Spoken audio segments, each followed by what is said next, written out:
Saba ani kelen o de ye Coupe de la transition finale jaabi ye min labɛnna Mouvement Mali Espoir fɛ walasa ka furancɛla fanga kɔkɔrɔma don. Hakililajiginna coupe in ɲɔgɔn kunbɛ fɔlɔ tana avril kalo tile 29 tɛmɛlen. Dɔgɔkun 3 ɲɔgɔn kunbɛw kɔfɛ a finali tana nin sibiri mai kalo tile 20 san 2023 Jelibugu Ndolanci kɛnɛba kan. Kɛnɛ ɲɛmɔgɔya tun bɛ Agibu Asimi Danbele bolo. Ale ye jamanakuntigi Asimi Goita bilasiraba kɛrɛnkɛrɛnlen ye Kuluba. Finali ye AS Commune 3 ani AS Commune 6 kɔda ɲɔgɔn na n'o labanna AS Commune 3 ka sebaya la 7-1. Hakilina mun y'a to an ye compétition in organisé hakilina ka ca a fɔra cogo min na ka jeunes fara ɲɔgɔn kan parce que président Asimi y'a fɔ transition daminɛ na ko ale ye denmisɛnnin de n'ale échouera Mali denmisɛnnin bɛɛ de échouera. C'est une occasion an ka se ka denmisɛnninw fara ɲɔgɔn kan. Et puis en prélude comme bɛ senna sisan o ye référendum de ye. Référendum vote kan ka kɛ ni Ala sɔnna ma le 18 juin. Campagne bɛ dayɛlɛ le 2 juin. Mais en prélude campagne na c'est pour que ka jeunes sensibiliser u k'a dɔn mun bɛ constitution in kɔnɔ pour que u ka se k'a ta ou bien k'a bila. Donc ko in bɔlen no de kama an bɛ parrain yɛrɛ fo ale mun hakilina sɔrɔ ka coupe in da ka mɔgɔw fara ɲɔgɔn kan Mali Espoir tɔgɔ la an bɛ gouverneur fo a ka présence la parce que depuis a daminɛ fo sisan gouverneur a ko soutenu fo sisan donc an bɛ gouverneur yɛrɛ fo a ka cɛsiri la nin ko in na parce que sisan transition soutenu tɛ bilen an bɛ ka Mali de soutenu ko bɛ ka kɛ sisan a bɛ ka kɛ autour du Mali ka mɔgɔw wele an k'an tɛgɛ di ɲɔgɔn ma pour que Mali ka se ka taa ɲɛ. Nisɔndiya belebeleba o tun ye Umar Abdulaye Mayiga ta ye ale min ye coupe in denfa ye a ye kolabɛn jɛkulu fo kosɛbɛ baara kɛko ɲuman na ka da kan ɲɔgɔn kunbɛw bɛɛ kɛra kulo ni yɛlɛ kɔnɔ. Vraiment nisɔndiyalen don ɲɛ bɛ jama na jama min jɛkulu jama min sifin jama min na min nana transition soutenu kama yan an ye nin coupe in da pour que sifinw ka fara ɲɔgɔn kan ka na transition de soutenu. Vraiment ni sifinw farala ɲɔgɔn kan ka ninnu soutenu ka baara la vraiment a bɛ ɲɛ an sifinw bɛɛ ma. Welekan kelen bɛ ne bolo ka ɲɛsin sifinlakaw ma u k'u tɛgɛ di ɲɔgɔn ma hali sini di moment u farala ɲɔgɔn kan ka tugu nin transition mɔgɔw kɔ ka sɔrɔ mugan ma d'u ma u ka fara ɲɔgɔn kan fana k'u dɛmɛ u ka se u ye fɛn min turu ɲɔgɔn fɛ u ka jɛ k'a sɔn pour que a ka taa ɲɛ. Coupe in kɔfɛ wulikajɔ caman wɛrɛw bolo dalen bɛ Mouvement Mali Espoir bolo walasa ka jamanadenw ladɔnniya sariya sunba kɔnɔkow la cogo min na u bɛ se ka a wata wote don n'o ye juin kalo tile 18 ye. Coupe in dara ka se ka sifinnakaw fara ɲɔgɔn kan n'an ye sifinnakaw fara ɲɔgɔn kan an bɛ se ka sariya sunba kura mun bɛ sen na an bɛ se k'o kɔnɔfɛnw gafefɛnw da sifinnakaw tulo kan cogo min na kelen-kelen coupe in da bɔr'o kama. Bon an ma se ka a bɛɛ fɔ mɔgɔw ɲɛna mais an ye affiche minnu kɛ caman tun sɛbɛnnen don o kɔnɔna na.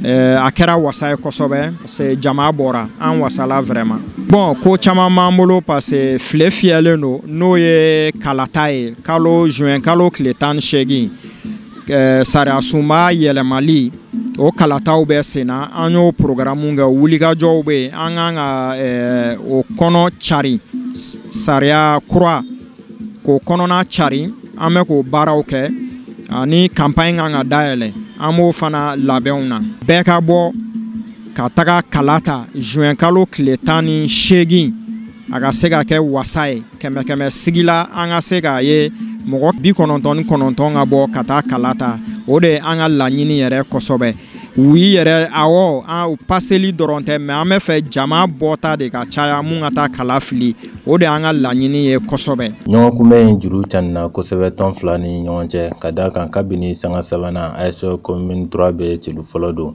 o bɛ jibɔ AS Commune 6 fɛ sanga 23nan kɔnɔ o kɔfɛ AS Commune 3 bɛ celu filanan don sanga 35nan kɔnɔ u bɛ taa sɛngɛlafiɲɛbɔ la o kan ndolantan tako filanan yɛlɛlen AS Commune 6 b'a da tulu la k'a da jaba la u tɛ se k'o jibɔ sanga 72nan AS Commune 3 bɛ celu sabanan don ndolantan bɛ kuncɛ o kan 7-1 ka taa AS Commune 3 kanu na. Bon ne kɔni nisɔndiyalen don fo k'a dama tɛmɛ aw yɛrɛ y'a ye a daminɛ gɛlɛyara an bolo dɔɔnin mais au fil du temps denmisɛnninw yɛrɛ sɔrɔ et n'a ye an ye équipe min géré bi on n'était pas favori parce que depuis k'a daminɛ olu tun ma bi ta an fana tun ma bi ta mais u tun ye bi don ta kun ka ca n'an ta ye kosɛbɛ donc c'était une équipe qui était venue en confiance donc o de y'a to an ye conseil min di denmisɛnninw ma c'était de ne pas encaisser en premier vous avez vu an ye bi fɔlɔ don u y'a bɔ an tilala ka réagir ballon-tan yɛrɛ o de o dusu dɔrɔn de don ni bi donna la il faut avoir une réaction donc denmisɛnninw sera k'o de kɛ bi o de y'a to an sera ka sebaya sɔrɔ n ka foli fana bɛ taa belebele bɛ taa gouverneur ani parrain parce que aw yɛrɛ y'a ye coupe da jamana in kɔnɔ a ma nɔgɔn surtout an bɛ kuma min na ya ko ma nɔgɔn donc an bɛ foliba bila u ye mun kɛ denmisɛnninw ye san o san u ka to ka nin kɛ nin b'a to an fana bɛ se ka denmisɛnninw bɔ ko baden la n'o ye temi ye n'o ye drogue ta ye n'o ye fɛn wɛrɛ ye mun bɛ taa u juguya fan fɛ donc ne nin cogoya bɛ kɛ nin bɛ denmisɛnninw préoccupé u bɛ ɲinɛ fɛn caman kɔ donc an ka foli filanan bɛ se journalistes yɛrɛ ma aw yɛrɛ aw ni cɛ aw ni baraji parce que ko in tɛ se ka kɛ foyi ye n'aw yɛrɛ t'a ko ɲɛma donc an ka foli belebele b'aw fana ye. Durantan Ja o ye cɛlu ye n'o tɛ AS Commune 6 cɛdenw fana y'u jeniyɔrɔ fin kosɛbɛ nka u ma se ka garisɛgɛba sɔrɔ ka cɛlu caman don. I k'u bɛɛ bɛ préparer ka na fɛn dɔ de kama bon quand même an ye idée min sɔrɔ sur l'adversaire quand même on a beaucoup en parlé on a beaucoup mis les trucs en place pour que denmisɛnninw ka se ka déjouer. C'est pas une équipe qui a mal joué bon mais la finale ça se joue pas ça se gagne. Hein, on ne demande pas qui a bien joué, mais on demande qui a gagné. Donc je pense que les enfants sont trop tombés dans la facilité aujourd'hui pour vraiment produire de tel football. Et ni Odunkera Ambesigi ni Miedron,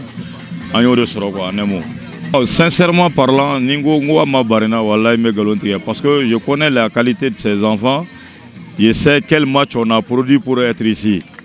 Donc aujourd'hui, on ne peut pas jouer 3 matchs, 8 buts marqués, 0 buts encaissés. Et venir à la finale et ne pas parvenir à marquer même 2 buts, 3 buts. Là, c'est pas... Et puis aujourd'hui, on a joué contre une équipe que défensivement, ils étaient bons. On avait cette information qu'à défensivement, ils étaient bons, mais dans leur attaque, ils marquaient moins de buts. Bon, c'était un jeu ouvert, aujourd'hui, c'était leur chance. Donc, par rapport aux erreurs qu'on a commises, vraiment, ils ont su profiter des erreurs. Donc, on paye cash quoi. L'organisateur Befo, Kada, les parents, la Mounou et l'initiative, c'est une très bonne chose. Je veux que vraiment, qu'à continuer et puis l'organisation gagne, qu'à fait. Vraiment, comme une baisse, il est mégané. Et c'est une occasion aussi de voir les joueurs qui sont en bas pour que vous fassiez donnant Nata ou la sans fait. Vraiment, Moufou, Kabarala, Alaka Sanoreta Fena Irana. Merci. Mouvement Mali Espoir Tchesirle no Frangela Fanga Demeni Baranymauna Dongodo.